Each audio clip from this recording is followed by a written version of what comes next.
बिस्मिल्लाहिर्रहमानिर्रहीम अस्सलाम वालेकुम। कैसे हो आप सब लोग? Hope so that you all are safe and sound. So welcome back to my channel. और आज की वीडियो इंपॉर्टेंट होने वाली है just because of those aspirants जिन्होंने बहुत ज़्यादा डिमांड की है कि आर्टिकल्स के ऊपर वीडियो बनाएं, हमें आर्टिकल्स को पढ़ना सिखाएं। अब बेसिकली मेरा स्टार्ट से ही फिनोमिना ये रहा है कि जब आप आर्टिकल पढ़ते हो या रीड करते हो तो उससे आप इंफॉर्मेशन को एक्सट्रैक्ट कितने इफ़ेक्टिवली कर सकते हो या कितनी आप अच्छे तरीके से अपना कंसेप्चुअल एनालिसिस को बिल्ड कर सकते हो।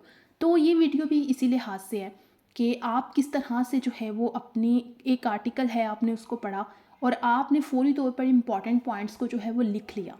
अब एक आर्टिकल आज आया है डॉन की जो न्यूज़पेपर है, मैंने थंबनेल पे आपको वो आर्टिकल शो कर दिया है। अब क्योंकि मैं पहले परचेज़ करती थी और ये न्यूज़पेपर्स अब मैं ऑनलाइन रीड कर लेती हूँ, सो दैट्स वाई मैं ज़्यादातर इसके ऊपर फोकस नहीं करती कि मैं इसके ऊपर वीडियो प्रॉपर्ली बनाऊँ। बट नाउ आई रियलाइज्ड कि बच्चे जो हैं वो काफ़ी ज़्यादा परेशान हैं क्योंकि दो मेथड होते हैं आर्टिकल को रीड करने के। पहला मेथड जो है वो उनके लिए होता है जो बिल्कुल बिगनर लेवल के होते हैं, लेकिन सेकंड भी एडवांस लेवल नहीं होता। मुझे ऐसा लगता है अगर आप बिगनर हो तो आप दोनों मेथड्स फॉलो कर सकते हो। आप पहला मेथड क्या है कि आपने वर्ड टू वर्ड आर्टिकल पढ़ना है और इतना टाइम हमारे पास नहीं होता कि हम सारा दिन जो है वो आर्टिकल्स को ही दे दें। और सेकंड ये है कि आपने एक आर्टिकल रीड किया और उसमें से मेन थीम को एक्सट्रैक्ट किया और उसको जो है वो अपनी फैक्ट बुक में लिखा, और यही राइट अप्रोच होती है। Coming back to our point, पहला ये आर्टिकल है governance and competent states. Article Maliha Lodhi ने लिखा है। मेन थीम इसका क्या था कि गवर्नेंस को हम किस तरह से जो है वो री इमेजिन कर सकते हैं थ्रू ग्लोबल डिबेट, यानी ग्लोबल डिबेट को मद्देनज़र रखते हुए हमें एज अ पाकिस्तानी अपनी गवर्नेंस को किस तरह से री इस्टेब्लिश करना है। अब इस पूरे आर्टिकल में उन्होंने डिफरेंट पॉइंट्स बताए हैं, डिफरेंट रिपोर्ट्स बताई हैं, डिफरेंट डायमेंशंस बताई हैं, कंक्लूजन दिया है। तो मैंने इस आर्टिकल को जब रीड किया उसमें से मोस्ट इम्पॉर्टेंट जो चीज़ें थी वो मैंने यहाँ पर लिख दी। यू कैन सी हियर कि किस तरह से मैंने एक आर्टिकल को एक्सट्रैक्ट किया। अब होगा क्या कि जब भी मैं डेली कोई भी आर्टिकल देखूंगी उसमें जो मोस्ट इम्पॉर्टेंट आर्टिकल होंगे वो वीकली हो सकते हैं, वीक में 2 और 3 टाइम्स हो सकते हैं, 1 टाइम हो सकता है। तो मैं उनको इस तरह से ही लिखकर आप लोगों के साथ शेयर कर दिया करूँगी और आप लोग जो है वो उसको देख लीजिएगा। इससे एक तो आपका टाइम जो है वो बचेगा, टाइम वेस्ट कम होगा। सेकेंडली आपकी खुद की कंसेप्चुअल बिल्डिंग होगी। So with the passage of time आप खुद भी इस काबिल होगे, कैपेबल होगे कि आपने मैक्सिमम बेनिफिट किस तरह से लेना है। एक फ्लॉ जो हमारे में आता है, बच्चों में आता है, वो ये होता है, जो मैं स्पेशली देखती हूँ, वो ये है कि बच्चे बहुत ज़्यादा टाइम न्यूज़पेपर को दे देते हैं और न्यूज़पेपर को टाइम देते देते उनकी एनर्जी इतनी ज़्यादा लो हो जाती है कि वो जो रिमेनिंग उनके सब्जेक्ट्स हैं उन पे वो प्रॉपर्ली फोकस नहीं कर पाते। तो आपने इस चीज़ को जो है वो बहुत ज़्यादा आपने केयरफुल रहना है कि आप इस तरह ना करें। अब हम अगर स्टार्ट करें अपना आर्टिकल रीड करना, तो पहले तो मैंने यहाँ पे दो चीज़ें लिखी हैं। आर्टिकल के अंदर दो बातें हुई थी, एक तो ईस्ट गवर्नेंस की टर्म की बात हुई थी, सेकंड वेस्ट गवर्नेंस की टर्म की बात हुई थी। अब जो ईस्ट गवर्नेंस है उसमें सिर्फ और सिर्फ पाकिस्तान की बात हुई है और वो भी जर्नली। वेस्ट गवर्नेंस में 2 कंट्रीज़ ऐसी हैं जिनकी बात की गई है, जिनमें यूएस है और चाइना है।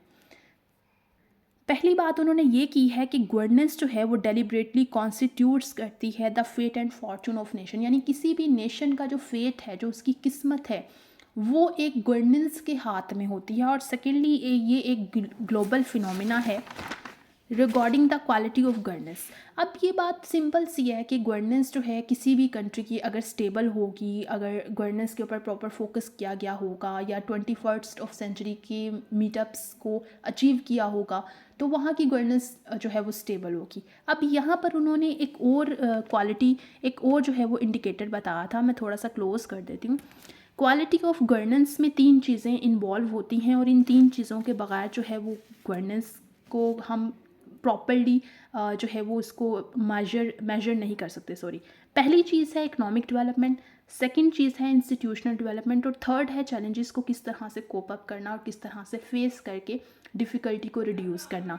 अब यहाँ पर पहली बात ये है रोल ऑफ एआई। अब एआई क्या है? आर्टिफिशियल इंटेलिजेंस, या फिर आप कह सकते हो कि टेक्नोलॉजी। अब लेटेस्ट टेक्नोलॉजी इतनी ज़्यादा हो गई हुई है और 21st सेंचुरी जो है उसके अंदर जब कोविड-19 आया था, पेंडेमिक आया था, तो हमें पता है कि किस तरह से हमने जितनी भी प्रिकॉशंस थी उसको फॉलो किया और किस तरह से सारी चीज़ें ऑनलाइन हो गई। तो ये 2 इंडिकेटर्स उन्होंने अपने आर्टिकल में लिखे हुए हैं कि हमें जो है वो इन चैलेंजेस को कोप अप करने की ज़रूरत है। एक उन्होंने जो है यहाँ पर पॉइंट आउट किया फरीद ज़करिया का। कहते हैं कि इन्होंने अपनी बुक जो है 10 lessons for post pandemic world, उसके अंदर मोस्ट इम्पॉर्टेंटली इन्होंने डेमोक्रेसी का वर्ड यूज़ किया गया है। और डेमोक्रेसी का वर्ड यूज़ करते हुए उन्होंने कहा है कि अगर आप किसी भी गवर्नेंस को सस्टेन करना चाहते हो, so you have to focus on your democracy first. यानी कि आपको अपनी डेमोक्रेसी के लेवल को पहले बेस्ट करना होगा, देन ही आपकी गवर्नेंस जो है वो फर्दर मज़ीद जो है वो जिसे आप कहते हो लैडर्स वो अचीव करेगी। एस्पायरेंट्स, अगर आपको बैकग्राउंड में कोई नॉइस थोड़ा बहुत फील हो रहा हो तो आप काइंडली उसको इग्नोर कीजिएगा और फोकस कीजिएगा मेरी जो भी मैं आपको पढ़ाने की या कोशिश कर रही हूँ आपको सिखाने की। अब हम सेकंड बात कर लेते हैं अमेरिकन पॉलिटिकल साइंटिस्ट की, जिसका नेम है फ्रांसिस फुकुयामा। अब ये जो है ये आपको पॉलिटिकल साइंस में भी मिलेगा। आप देखें, आप एक आर्टिकल में कितनी चीज़ें आपको सीखने को मिल रही हैं। आप इन चीज़ों को जो है ना सिर्फ अपने करंट अफेयर्स बल्कि पाकिस्तान अफेयर्स और as far as concern with your ऐसे आप वहाँ पर भी ऐड कर सकते हो, आप पॉलिटिकल साइंस में भी ऐड कर सकते हो। अब ऐड किस तरह से करना है वो आपको टॉपिक के लिहाज से देखना पड़ेगा। अब यहाँ पर फुकुयामा क्या कहता है कि इफेक्टिव स्टेट जो है वो आपके पॉलिटिकल सिस्टम के ऊपर बेस नहीं करती, बल्कि पॉलिटिकल सिस्टम में दो चीज़ें हैं जिस पे ये बेस करती है। एक तो आपकी कैपेसिटी क्या है, कैपेबिलिटी क्या है, और सेकेंडली आपका गवर्नेंस पे ट्रस्ट कितना है। यानी हमारे जितनी भी हमारी कौम है, हमारी नेशन है, वो गवर्नेंस पे किस लिहाज से ट्रस्ट करती है। तो ये दो चीज़ें जो है इसने बताई हैं और ये इन्होंने मलीहा लोधी ने अपने आर्टिकल में लिखी हुई हैं, ये सारे इंडिकेटर्स जो मैं आपको एज अ समरी वाइज बता रही हूँ। फर्दर मोर अगर हम बात करें तो एक और उन्होंने चीज़ बयान की है कि 2022 में एक रिपोर्ट आई थी, फ्यूचर ऑफ गवर्नमेंट रिपोर्ट। तो ये रिपोर्ट क्या कहती थी कि अब जो है वो ये it's the need of the hour कि हम अनरिजॉल्व प्रॉब्लम्स को रिजॉल्व करें और हम उन प्रॉब्लम्स को 6 डायमेंशन के ऊपर रहते हुए रिजॉल्व कर सकते हैं। और ये 6 डायमेंशन वर्ल्ड बैंक ने रिपोर्ट की थी। अब आप ये 6 डायमेंशंस देख सकते हो, इसमें एक अकाउंटेबिलिटी है, रूल ऑफ लॉ है, पॉलिटिकल स्टेबिलिटी है, क्वालिटी एश्योरेंस है, एब्सेंस ऑफ वायलेंस यानी कि टेररिज्म का कम होना, गवर्नमेंट इफेक्टिवनेस। अब मैंने ये चीज़ें इस तरह लिखी हैं जैसे ये बुलेट फॉर्म में है, मैंने इसमें इन डिटेल इन डेप्थ कोई भी चीज़ नहीं लिखी। और हमें एक आर्टिकल में कोई भी चीज़ इन डिटेल या इन डेप्थ नहीं लिखनी होती, जस्ट हमें राइट इन्फॉर्मेशन राइट डायरेक्शन में लिखनी होती है। अब यहाँ पर अगर हम ग्लोबल डिबेट की बात करें, मैंने ये वर्ड की एग्जांपल दी है कि ईस्ट और वेस्ट इन दोनों में जो है वो आपको नॉलेजेबल डेमोक्रेसी का होना बहुत ज़्यादा ज़रूरी है, प्लस अकाउंटेबिलिटी मेरिटोक्रेसी का होना ज़रूरी है। अब यहाँ पर एक टर्म यूज़ की जाती है और वो टर्म है क्रोनिज़म की। क्रोनिज़म क्या होता है कि जो एक स्टेट है वहाँ पर उन लोगों को ऊपर लेके आया जाता है जो कि फ्रेंड्स हों या जो आप नेपोटिज्म कह सकते हो। तो ये एक टर्म इन्होंने यूज़ की थी। अब ये कह रहे हैं कि हम दो कंट्रीज़ का जो है यहाँ पर हम एक कंपैरिजन देखेंगे जिनमें यूएस और चाइना है। अब चाइना का क्या विजन है, चाइना का विजन लॉन्ग टर्म है बट उसमें भी थोड़ी सी कम्प्लेक्सिटीज़ हैं। यूएस का विजन शॉर्ट टर्म है तो डेफिनेटली कम्प्लेक्सिटीज़ तो हैं। अब यहाँ पर अगर हम बात करें, एक और टर्म यूज़ की गई है रिसेंटली जिसको इंटेलिजेंट गवर्नेंस का नाम दिया जाता है, जो कि वेस्ट ने एक्चुअल में मुतारिफ़ करवाई है, इंट्रोड्यूस करवाई है। पहली बात तो यह है कि आपने अपनी गवर्नेंस में बैलेंस लेके आना है, लेजिटिमेसी लेके आनी है, कॉम्पिटेंस को बढ़ाना है और मेरिट को जो है वो फोकस देना है रादर देन क्रोनिज्म, जैसे मैंने आपको पहले भी इस चीज़ के बारे में बताया।